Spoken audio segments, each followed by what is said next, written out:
almost on the side, told me little that was God. That was, yeah. Duke Spooker, balls of steel. You'd watched us play by A Story of My Own. Long a skeptic, I recently experienced something which has me questioning my assumptions. I really don't know what else to do except talk about it. I didn't grow up in the best area. I moved to a different part of the city during the tail end of high school, and I hadn't really thought about the people I left behind in years, so I was caught off guard by a recent message from an old buddy of mine. I ignored him the first 4 times he messaged me, but his request to meet grew more urgent. Against my better judgment, I told him I'd meet him at a cafe in the nice part of town to hear him out. He arrived looking every bit the lowlife that I used to be. Cheap but garish clothing, oversized pants, and a furtive nervousness fueled by being out of his element. He seemed agitated by something beyond the dirty looks of the area's upscale residents. As he sat at the table with me, I was not surprised by his quiet request for help, but his tale was anything but expected.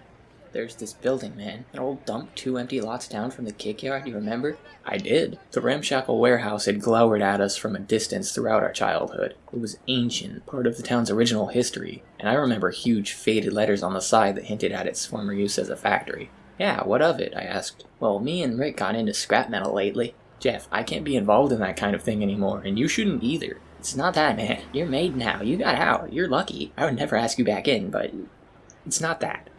We need your help. We go to break into the place, see what we can grab. But we can't get in. You want me to help you break in? I remember asking him, frowning as he spoke his next words. No, man, he said, glancing around in masked fear.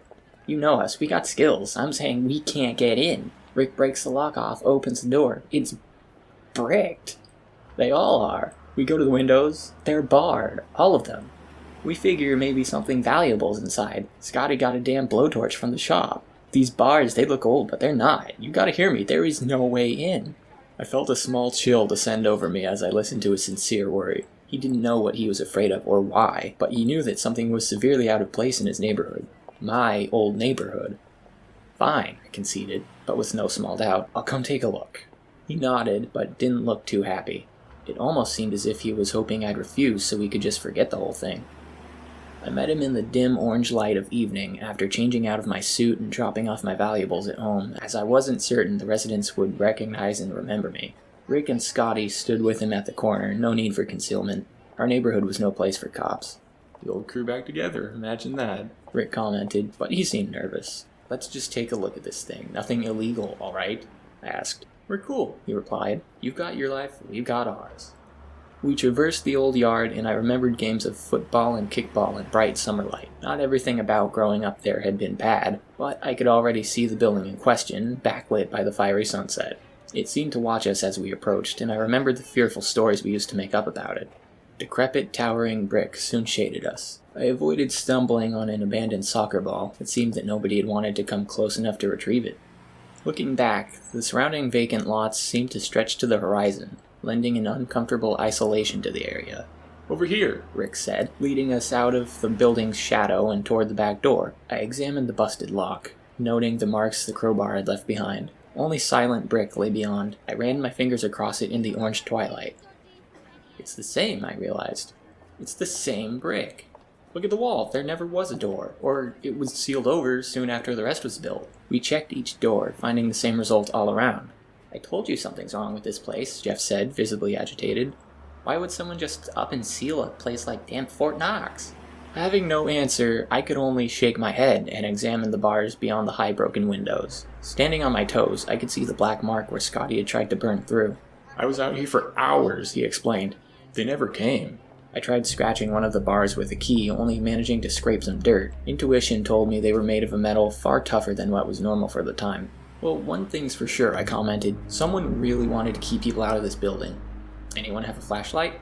I took the offered light, and Jeff and Scotty propped me up so that I could peer inside. A dusty concrete floor stretched away from the window, flanked by moldy brick walls. The hallway ran straight away, and I shined the light down it, garnering the strangest sensation of unnatural distance. A musty breeze wafted past my face, carrying an odd odor. It was then that another light shined back at me from the end of the tunnel. Freezing, I gripped the old brick with white knuckles. Not one to give in to fear, I waved my light around, slowly relaxing as the distant light matched my movements. As the orange glow behind me waned and my eyes further adjusted, I could even make out my own silhouette in the distance. It was only a mirror. What did you see? Rick asked. Nothing so far, I reported, peering intently at the distant mirror, trying to determine a function or reason for its presence. I waved, noting my silhouette's response. It was hard to see from far away, so I waved again. It didn't wave back. Before I could truly comprehend what I was seeing, the distant light extinguished. I stared at the spot where the supposed mirror had been in horror, unable to generate an explanation. The acrid inner breeze swelled, bringing rising sibilant whispers. I came. Cold night out tonight. Come inside. Haven't seen her,